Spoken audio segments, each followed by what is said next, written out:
I remember once, and I probably mentioned to you, but Mr. Gamble, as R.H. Ives Gamble, for you who haven't heard that name before, in whose atelier I found myself back in the 70s. I remember him saying, talking about alizarin crimson, or actually it was rose madder, and he quoted some saying about it. He was referring to how beautiful it was, and he said, like so many beautiful things, very dangerous. Like so many beautiful things, also very dangerous. But we could take the reds. We could take the reds in a very similar kind of a way if we wanted to. I mean, it's not so much that they're dangerous in the hands of somebody who knows how to use them, but they're so difficult. I mean, reds, so many of them can't even begin to be attainable.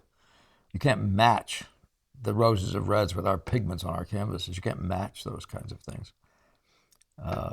And so for my palette, we may switch in some Rembrandt rose or one of those variations. But anyway, so here I am wearing a red sweater by some coincidence. I had to be outside in the cold today. It was one of those ways of staying warm. So here I am, hoping it's not in too shabby a condition. But let's look at what Richard's question was. And I'm going to cover something else he says at the beginning, but this is mostly going to be about the red, the question of red and the problem he was having with it. So let's just look at his comment. Oh, before I say that, let me want to thank you, Richard, very much for that nice donation again. Very much appreciated, Richard G., who knows who he is. He knows who he is. So let me see if I can get this thing to create a presentation. This is difficult. I filled this whole page with this. I hope it's not too hard for you all to read. I know with your little phones it's probably going to be impossible. So let's just hear the ideas and talk about them. Thank you, Jazz, for that comment. What a great list you've compiled. I'm curious, though, about making thumbnail sketches, no-tan, and value studies of your subject prior to starting your painting. Would many of these points be tackled at that point, even before you pick up the brush? Yeah, that's actually a necessity. What he's talking about is preliminary studies. As I've shown you before, I've shown you how to create for yourselves a value assessment, the values plan, if you want to call it that, for a painting. These are imaginative paintings. It doesn't mean you can't do it for an impressionist painting, but a painting done from the imagination, you really have to think all these things through separately. And so the color scheme is just another example of how you'd have to do that. So the answer to your question is about making thumbnail sketches. Yeah, in every possible way, including a thumbnail sketch of the main line of the composition. And these are also okay in Impressionism, though. I mean, there's nothing wrong with doing that. The more you think through the central issues of your composition, the better. And to get your head around. So I actually do, as I've said to you before, I do small value studies when I go outdoors, just the 4x6 type things, so I can actually see where the problems are, where the difficulties are going to be to make that set of effects. And also, of course, to give myself an assessment of what the composition is going to feel like when it's set out. And usually you can do that in an hour or so if you do it. And these, I've showed you before, these, I don't have one, but these things they're slightly messy affairs, but they're very truthful in the important ways that you're trying to understand or trying to get your head around. So, but funny then, he says, funny you mentioned red. I'm really struggling with painting a red dress right now. The lightest reds are so hard to achieve because the most colors you could easily mix white. Because with most colors, you could easily mix white to make it a lighter value, but with red, the dress would then be pink. Yeah, and that's the cooling of white. So white does that, by the way, with every kind of color. Every time you put white into a color, it becomes cooler. It just does it. I mean, I can't think of one that it doesn't do that to. I would say that Viridian may appear for a few minutes to have more richness and therefore be, but it becomes cooler. It becomes cooler. I think of that as the warm of the blue, but it's still by definition, the primary color is the coldest one. So the lightest reds are so hard to achieve because with most colors, you could easily mix white to make a lighter value, but with red, the dress would then be pink. I'm experimenting with pyroli orange as a highlight color and burnt umber as the dark, and a variety of cad red lights, mediums, and darks. That sounds like war. The cad red dark even feels too purple to me. Can you recommend any images of red dress figures that would help me work through this. I'm so thrown off by out of my comfort zone without white. I've even thought about just going back and completing it in grayscale and then glazing over the surface in red. So the problem of red, and so I'm just going to talk briefly about a couple, the stuff that people have done.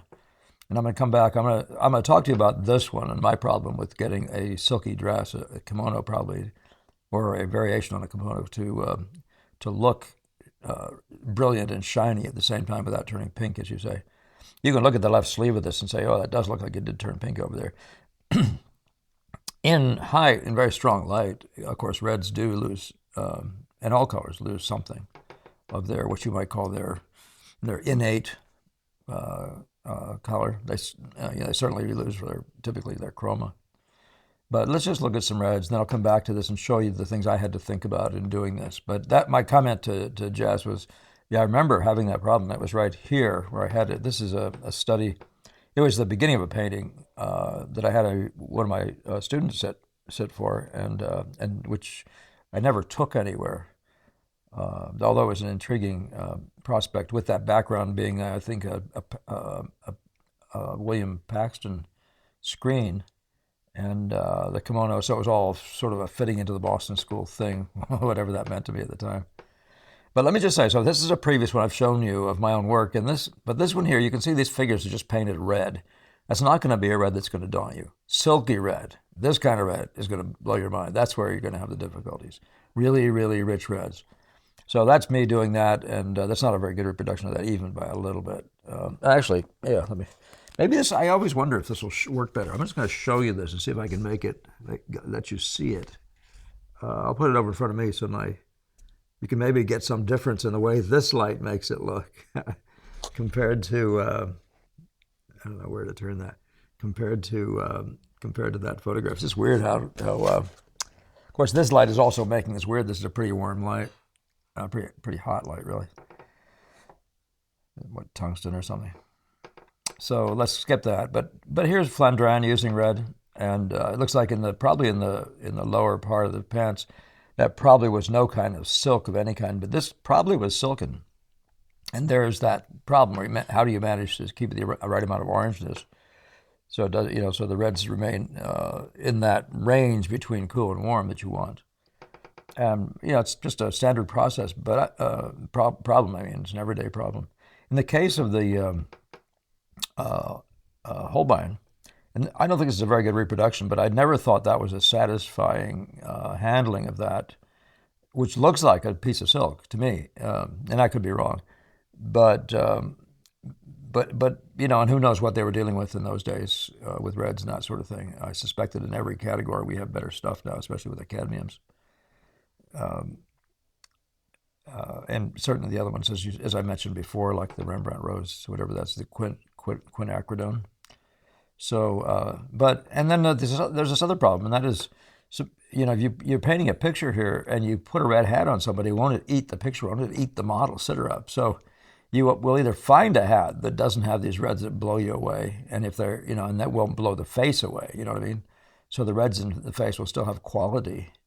Or you may, and this is where a lot of you all think that's really going to be the bottom line, is you're going to take this red and you're going to make it weak compared to the face.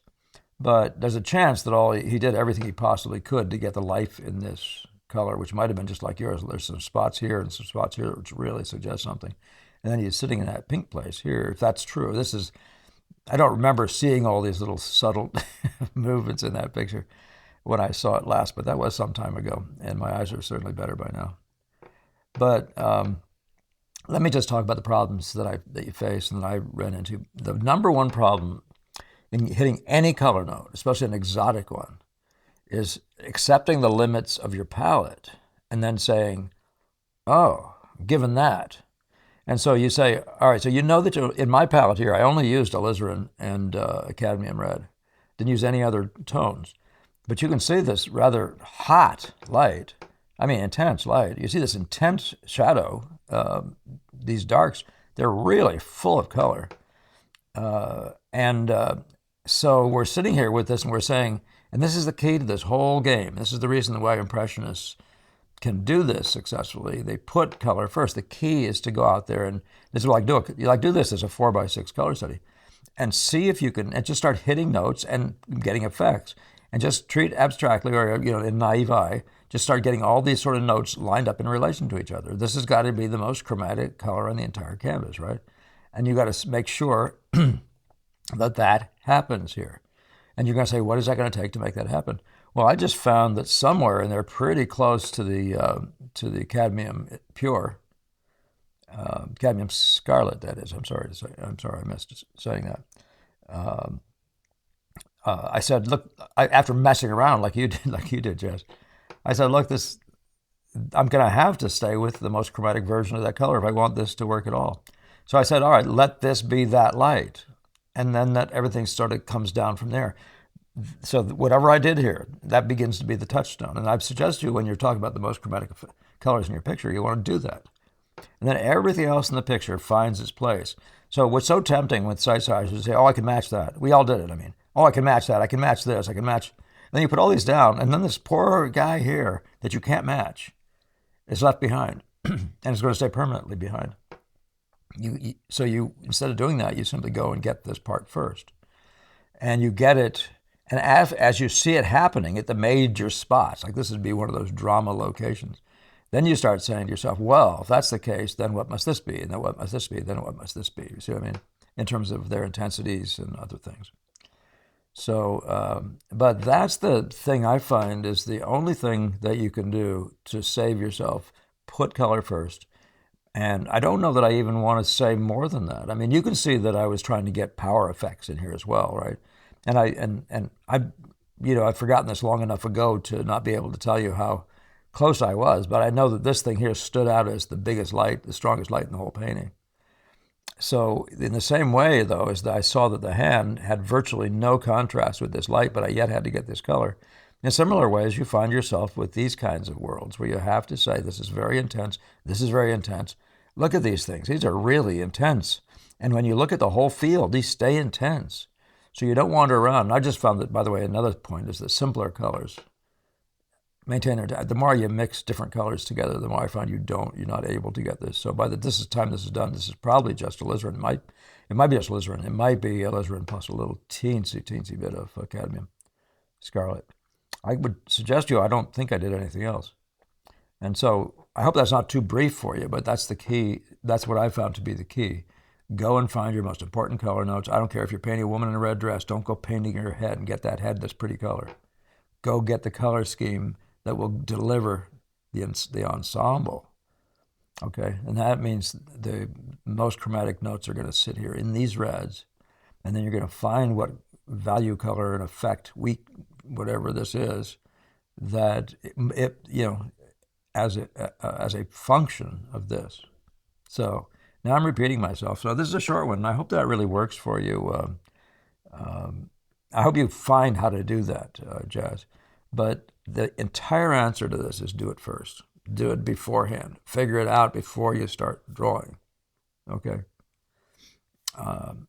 Even in the case of Sargent, they talk about Sargent putting spots of color on the canvas, not drawing first. They talk about it in one of the descriptions of his act. In fact, I think it was you, Jazz, talking about it. Maybe you're quite a student of Sargent's, and I believe it was fairly recently that somebody brought it to my attention, because I don't remember having read that. But there it was, him saying that the person auditing the event said he went and put down spots of color. So in that way, he was searching out what the game was going to be, right? So what I say is beyond that, I put down color spots around, but then I go and talk about the major drama of color and light. This is major drama in the sense of values. It's got to be the lightest light in the picture. This has got to be the second probably, or whatever, some combination, and this is behind that. But in terms of chroma and intensity and stuff like that, people often will try to paint this thing as if it were a white just to get it to shine like that, to look like it's glowing. And the fact is, it does it virtually entirely with intensity. So I had some other ideas that I wanted to bring to you in regard to this, but I've forgotten them. I have had so much stuff to do today. Not to feel sorry for him. This is my world. But anyway, all right. So leave it at that for now. And Jazz, I'd love to see what you're thinking, and see if you can follow up with an experiment. And with a full brush, you can really use really good color. This really has to be solid paint to do this. And then I'd love to hear more about what you uncover and how things work for you. All right. So again, thank you all. Thank you, Richard. Thank you all for your ongoing donations and your subscribing, sharing. I did get somebody say they were unsubscribing to me recently, and I accept that. There are a lot of things I can't. I think people mostly take wrongly what I'm saying about people like Bouguereau, but I can't be all things to all people. Remember, I'm primarily, I'll just say it one last time, I'm primarily here to get you to think about the thinking of the Boston School. And this particular mindset that tries to fully incorporate the world of color simultaneously with really good drawing and all that sort of stuff, and what then the processes would want to be. But I never will defame these people in terms of I don't do that. I think Bouguereau is a fantastic painter. Why would I not? The guy is extremely skilled. And Leighton and that whole body they're just not it's not what I'm here to present. So when I'm making comparisons, I'm not making them to make us look better. Although there's a thing about what I'm saying is that there's a thing that, for example, that maybe that same person said that something about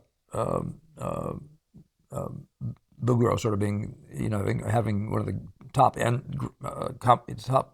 levels of craftsmanship in the world, ever or whatever. I forget how they said it. But my point there was to point out what this new discovery was. The impressionist discoveries, and he never experimented with them. So I'm not saying anything bad about his work. Everybody works within limits, the limits that you're given or the limits, that you choose. But what you do with that is really a big deal. But I'm talking about what the evolution of seeing and trying to maximize the beauty of what's in front of you. And so to the extent that he was not even an impressionist, not a guy who was trying to set down something as a phenomenon, a scene, and paint it fully. It's just a different world. So don't think I want to denigrate any of these guys, or anybody at all, actually.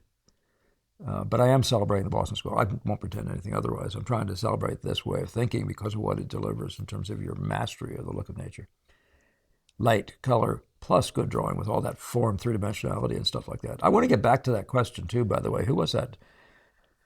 Was it you? It was Genius 2 who was asking, or was making that point. I want to get back to that point, Genius 2. So everybody didn't see his comments. It was in this past few sets of comments.